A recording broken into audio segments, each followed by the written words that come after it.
This sleep position might be the reason you wake up at 3 a.m., even if your body feels completely exhausted by the end of the day, even if you fall asleep the moment your head hits the pillow. Because what happens right after you drift off is not actually the kind of sleep your brain is supposed to enter. It's a hidden transition most people never notice, and it quietly determines whether you stay asleep or wake up. It's the exact moment your brain begins scanning for safety, not consciously, but biologically and automatically. And in that moment, something subtle can go wrong, something that keeps your brain slightly alert through the night, even while your body appears to be resting, even while everything seems normal from the outside. And that's where the real problem begins. If you've ever woken up at 3 a.m. for no clear reason, if your mind suddenly turns on and won't shut off, if thoughts start racing the second you wake up, if falling back asleep feels almost impossible, then what's happening inside your brain right now is not random. It's not just insomnia, and it's not just stress. And it may all start with a position you never questioned. I'm Dr. Sarah, a sleep medicine specialist with a background in psychiatry, and for years I've studied what actually happens inside the brain at night, not just how people fall asleep, but why they wake up, especially those who feel like their sleep suddenly changed after 40, people who used to sleep deeply without effort, but now find themselves waking in the middle of the night and not understanding what changed. I've worked with thousands of adults who feel constantly exhausted, people who go to bed at the right time every night, who avoid caffeine and try to follow good sleep habits, who genuinely do everything they've been told is correct, and yet they still wake up at 3 a.m. without warning, with no noise, no disturbance, no clear trigger, just suddenly awake. And in that moment, something strange happens. Their body feels tired, but their mind becomes alert. Their thoughts begin to move faster and faster, as if the brain refuses to return to sleep, even when they desperately want it to, even when they know they need to rest. And that's where frustration begins to build. Because from the outside, it looks like insomnia. It feels like overthinking or stress taking over. It feels like something is wrong with your ability to sleep. But what most people don't realize is this. The problem isn't that you can't fall asleep again. It's that your brain is not allowing it to happen. And it's doing that for a very specific reason. There's a significant state the brain can enter at night, a state where the brain never fully powers down, where the nervous system stays slightly activated, where cortisol doesn't fully drop the way it should. And because of that, sleep becomes unstable, light, fragmented, and easy to interrupt, even if you fall asleep quickly at first. So what looks like a sleep problem is actually a hidden alertness problem, a biological signal that something isn't fully safe, not dangerous in a conscious way, but enough for the brain to stay on guard, enough to prevent deep, continuous sleep. And the real question is, what is keeping the brain in that state? Most people believe this is just insomnia. They assume it's a sleep disorder that randomly appeared, something that needs to be fixed with routines or medication, or something they simply have to live with over time. But that assumption is where everything starts to go wrong, because it points you in the wrong direction and keeps the real cause hidden. Others blame stress. They think their mind is just too active at night, that overthinking is the reason they keep waking up, that if they could just relax, sleep would return naturally. But even people who feel calm during the day experience this. Even those without obvious stress patterns wake at 3 a.m., which means something deeper is happening. Some believe it's just part of aging, especially after 40 when sleep starts to feel lighter. They accept it as something inevitable, something the body simply can't control anymore.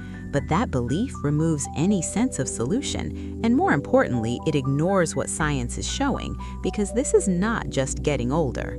Sleep science reveals something very different. In many cases, the brain is not struggling to sleep. It's actually interfering with the sleep process itself, not in a chaotic or unpredictable way, but in a very structured biological response, one that follows patterns you can observe, especially around the same time each night. This means your brain is not failing, it's reacting. It's making a decision in the background, based on signals you're not even aware of. Signals that influence whether sleep deepens or breaks. And when those signals are off, sleep becomes fragile. So waking up at 3 a.m. is not the root problem, it's just the visible effect of something deeper. A signal that something is interrupting the sleep system, something that keeps the brain from fully letting go. And until you understand what that mechanism is, everything you try will feel temporary or inconsistent, which leads to the real question: what is actually causing this? There's a specific state in sleep science called the neural sleep inhibition response. It's not something most people have ever heard of, but it explains exactly why sleep becomes unstable during the night, and why you can fall asleep but not stay asleep. This is not a theory or a trend, it's a biological pattern observed in how the brain protects itself, especially during vulnerable hours of the night.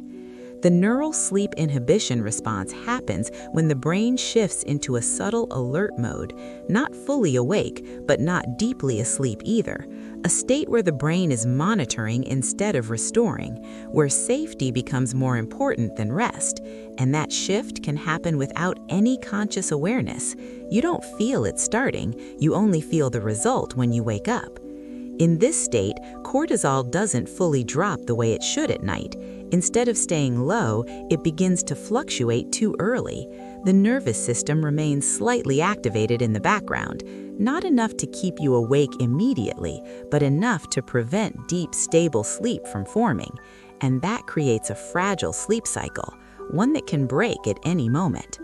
At the same time, the sleep switch in the brain never fully locks in. This is the mechanism responsible for maintaining deep sleep, for keeping your brain disconnected from wakefulness.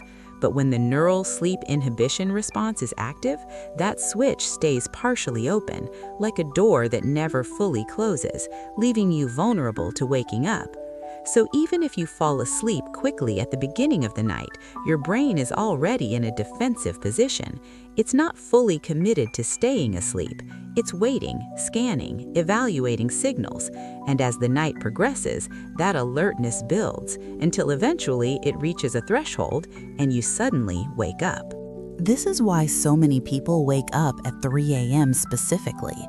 Not because of random disturbance, but because that's when the brain becomes more sensitive, when cortisol can begin to rise slightly, and when the balance between rest and alertness becomes unstable, triggering the neural sleep inhibition response more intensely. But what actually activates this response in the first place? Here's what most people never realize. Sleep is not something you actively control. It's not a skill you can force or perform on command. It doesn't happen because you try harder. It happens when your brain decides it's safe enough, and that decision is made automatically, every single night without you noticing. Sleep isn't something you do, it's something your brain allows to happen, a process that depends on internal signals aligning, signals connected to your nervous system and hormones. Signals that tell the brain it can fully let go. And when those signals are stable, sleep flows naturally, without effort, without resistance, without interruption. But for that to happen, your brain needs one thing above all. It needs to feel safe at a biological level, not emotionally safe in a conscious way, but physiologically safe in the background, where cortisol stays low and stable, where the nervous system shifts into recovery mode, and where the sleep switch can fully activate. When that sense of safety is missing even slightly, the neural sleep inhibition response remains active, keeping the brain in a subtle state of alertness, not enough to stop you from falling asleep initially, but enough to prevent deep, continuous sleep, and enough to trigger awakenings during the night, especially at more sensitive hours like 3 a.m. That's when you wake up without understanding why. Your body still feels tired, but your mind turns on. Thoughts begin to move faster and feel harder to control. Your brain refuses to fully settle back down, and falling asleep again feels strangely difficult, even if nothing external disturbed you, even if everything around you is quiet. So this isn't happening because something is wrong with you. It's not a failure of discipline or routine. It's not that you can't sleep anymore. It's that your brain never fully exited alert mode. It stayed partially active throughout the night, and eventually that alertness reached the surface, which leads to a deeper question: why does this happen more at night? This pattern becomes even more noticeable after 40, not because your body is failing or weakening, but because your internal biology is shifting in subtle ways. Changes that don't feel obvious during the day, but become very clear during the night, especially when it comes to staying asleep, not just falling asleep, but maintaining it. Your circadian rhythm becomes more sensitive over time. The timing of your sleep cycle starts to shift. Your body may begin preparing to wake earlier than before, even if your schedule hasn't changed, even if you still go to bed at the same time. These internal shifts happen quietly in the background, but they affect how stable your sleep really is. At the same time, cortisol patterns begin to change. Instead of staying low throughout the entire night, it may start to rise earlier than it used to, sometimes hours before you actually need to wake up. And that early rise creates a subtle internal alertness, one that your brain immediately detects, even if you're still asleep when it begins. Your nervous system also becomes more reactive at night. It takes less stimulation to trigger a response, less tension, less imbalance, less disruption. Things that once had no effect can now influence your sleep. And because of that increased sensitivity, your brain becomes more protective during the night, more aware of even small internal signals. Which means it takes less for the brain to shift into alert mode, less imbalance for the system to feel unstable, less variation for the brain to question safety. And when that happens, the neural sleep inhibition response activates faster, more easily, and often without warning, especially during the most vulnerable part of the night, when your system is already transitioning. That's why so many people wake up around 3 a.m. specifically, not randomly, but during a biological window of sensitivity, a moment when cortisol, circadian rhythm, and the nervous system intersect, creating the perfect condition for sleep to break. And once that happens, the brain shifts into alert mode quickly, making it harder to fall asleep again, which raises an important question: where does your sleep position fit into all of this? Now, here's the part most people never connect. The position you sleep in can directly affect how your brain evaluates safety, not in an obvious or conscious way, but in subtle physiological signals your body sends all night, signals related to breathing, tension, and internal balance. And your brain is constantly reading those signals, even while you think you're fully asleep. Your sleep position can influence how stable your body feels internally. Some positions create slight compression in certain areas. Others change how easily your lungs expand and contract. Some can even increase microtension in the neck or chest. These are small changes, almost impossible to notice consciously, but your nervous system detects them immediately and passes that information to the brain. Certain positions can increase internal tension without you realizing it, not enough to cause pain or discomfort, but enough to prevent full physical relaxation. And when the body doesn't fully relax, the brain receives a mixed signal, part rest, part alertness, which creates instability in the sleep process. Breathing patterns are also affected more than people think. A slight restriction or imbalance in airflow can occur, even if you don't feel short of breath. Even if your breathing seems normal on the surface, your brain still detects subtle irregularities and interprets them as a need to stay slightly alert, just in case something is off. And when these signals combine during the night, the brain doesn't interpret them as danger, but it doesn't interpret them as full safety either. It registers a low-level uncertainty, a sense that something isn't completely stable, and because of that, it avoids going into deep sleep, choosing vigilance over full recovery.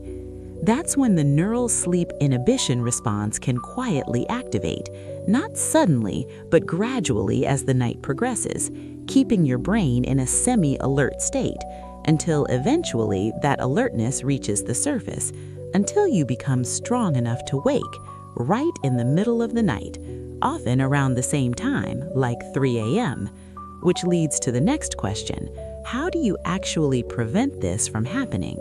Imagine your brain like a night security system, always active in the background, even while you sleep, constantly scanning for signals of stability or imbalance, not just external threats, but internal ones too. Breathing, tension, position, hormonal shifts. All of it feeds into one central question: is it safe to fully shut down or not? If everything feels stable, the system powers down. Your brain reduces its level of monitoring. The nervous system shifts into deep recovery mode. Cortisol stays low and undisturbed. The sleep switch fully locks into place, and deep sleep begins to take over naturally, allowing your body to restore and reset. In that state, sleep becomes continuous and effortless. You don't wake up randomly in the middle of the night. Your mind stays quiet and disconnected. Your body moves through full sleep cycles, and you wake up feeling genuinely rested, not just less tired, but fully restored, as if your brain actually completed its job. But if something feels even slightly off, that system does not fully power down. It stays partially active in the background, continuing to scan, monitor, and evaluate signals. Even if there is no real danger present, even if everything seems calm on the surface, the brain chooses caution over depth. It keeps you in lighter stages of sleep, where waking up becomes much easier, where thoughts can return more quickly, where the mind can suddenly switch back on. And when that threshold is crossed, you wake up without understanding why, right in the middle of the night. That's why your brain won't shut off when you wake up. That's why your thoughts start racing almost instantly.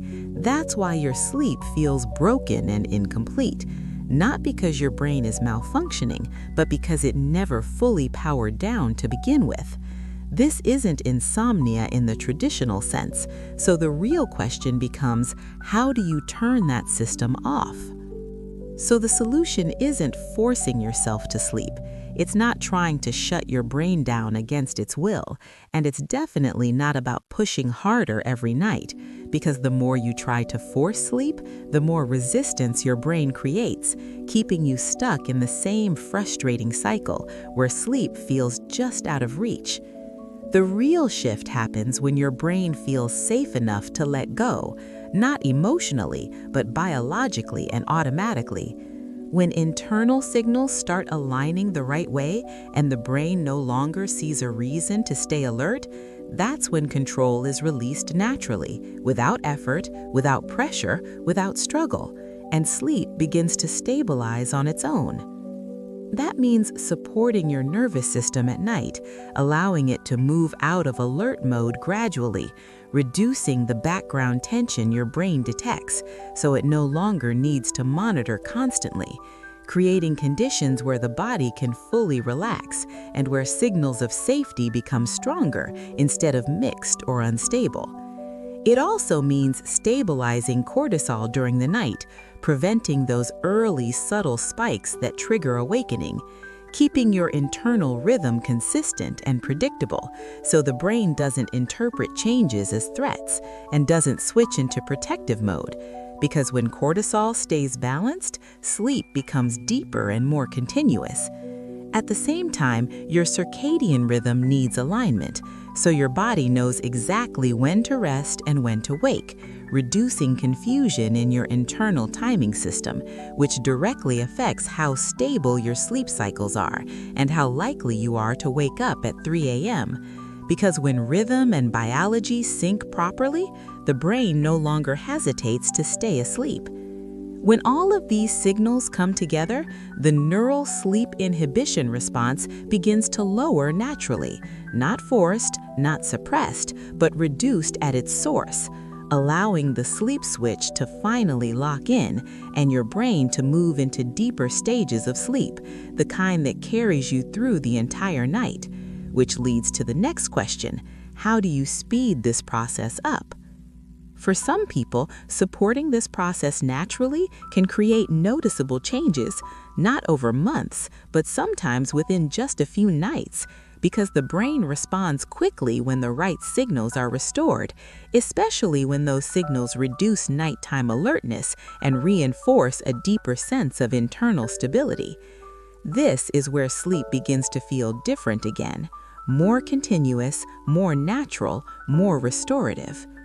That's why many sleep specialists focus on targeted nighttime support, not to force sleep, but to guide the brain back into balance, supporting cortisol so it stays low when it should, helping the nervous system shift out of alert mode, and reinforcing the signals that tell the brain it's safe enough to stop monitoring and finally let go, safe enough to remain asleep through the night.